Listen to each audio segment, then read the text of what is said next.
Olá, olha, vamos combinar. Quando o assunto é medicação para TDAH, a quantidade de nomes e informações pode deixar qualquer um bem confuso, né? A ideia aqui é justamente trazer um pouco de clareza, organizar de forma bem simples quais são as principais opções que a gente tem hoje no Brasil. Então, vamos mergulhar nisso.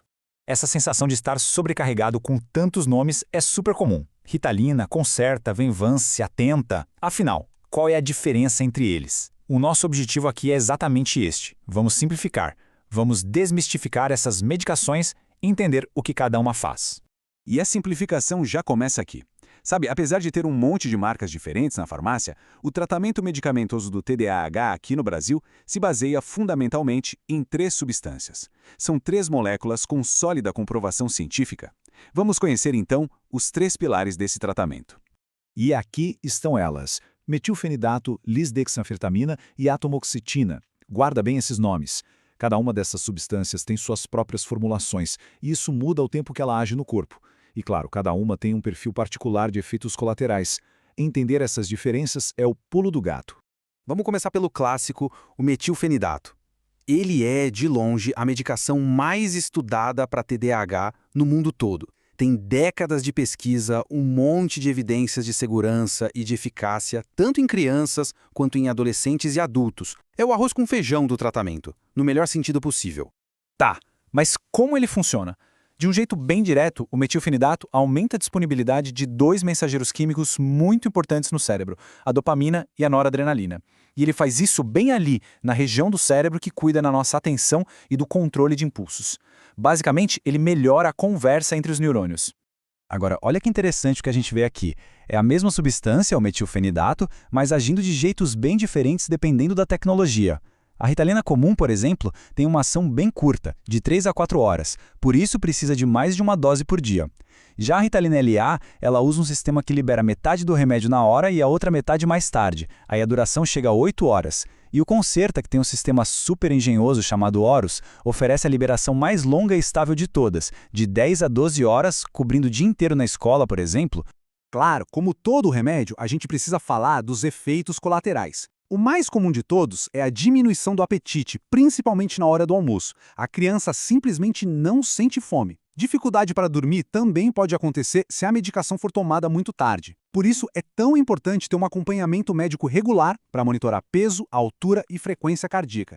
E isso não se pode abrir mão. Agora vamos para o nosso segundo pilar, a lisdexanfetamina. A grande sacada dessa substância é o seu mecanismo único. Ela é o que a gente chama de profármaco, e é isso que garante um efeito bem longo e muito estável ao longo do dia. Mas o que quer dizer ser um profármaco? Pensa assim, é como se fosse uma chave virgem, aquela que ainda não foi cortada. A medicação entra no corpo de forma inativa, e é o nosso próprio metabolismo que vai, aos pouquinhos, cortando essa chave, transformando ela na substância ativa que realmente vai fazer efeito no cérebro. E o segredo todo está nesse processo de conversão gradual. A lisdexanfetamina é metabolizada lentamente em D-anfetamina. O que isso significa na prática? Que ela evita aqueles picos e quedas bruscas de efeito, criando um dos perfis de ação mais longos e consistentes que existem hoje para tratar o TDAH. No Brasil, essa substância mais conhecida pelo nome comercial Venvance. Uma única cápsula de manhã garante o efeito que dura de 10 a 12 horas. E tem um detalhe prático que ajuda muito. A cápsula pode ser aberta e o conteúdo dissolvido em água ou suco. Isso facilita demais a vida de quem tem dificuldade para engolir comprimidos. Os efeitos colaterais aqui são bem parecidos com os do metilfenidato, viu? A perda de apetite pode ser até mais acentuada.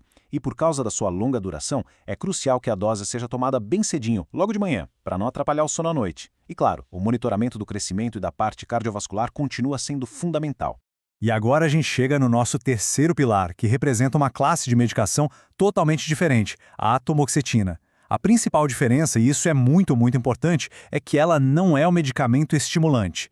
A atomoxetina, que no Brasil é vendida como Atenta, funciona de outra maneira. Ela é um inibidor seletivo da recaptação de noradrenalina. E ao contrário dos estimulantes, que têm aquele efeito quase imediato, o dela é acumulativo. Ou seja, ela precisa de tempo para construir seu efeito terapêutico no organismo. Por isso, ela nem é um psicotrópico de tarja preta.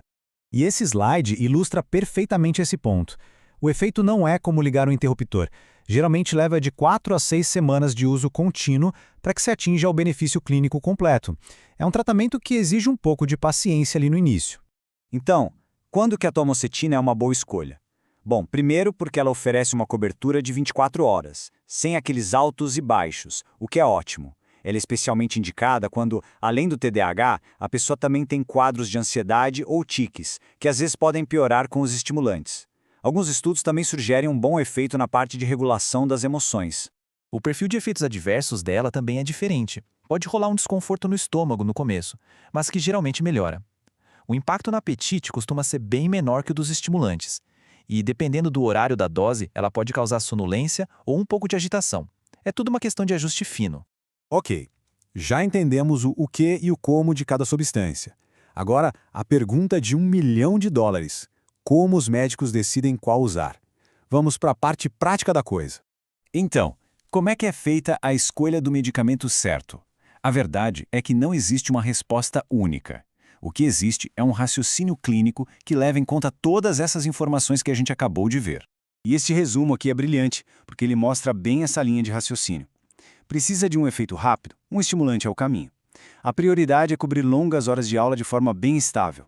Com certa Alvenvance são as melhores opções.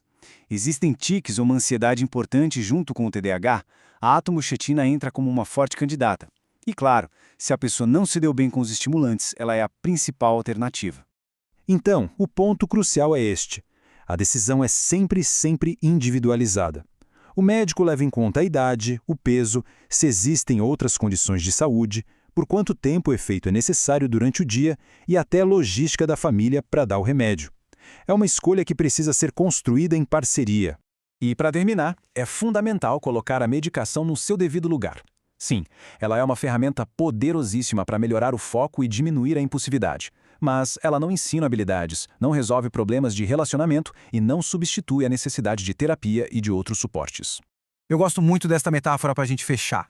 A medicação abre uma porta. Ela cria uma janela de oportunidade para que a pessoa possa aprender, se organizar e se desenvolver. Mas o trabalho de atravessar essa porta e o que se faz depois que ela está aberta, bem, isso já é outra história.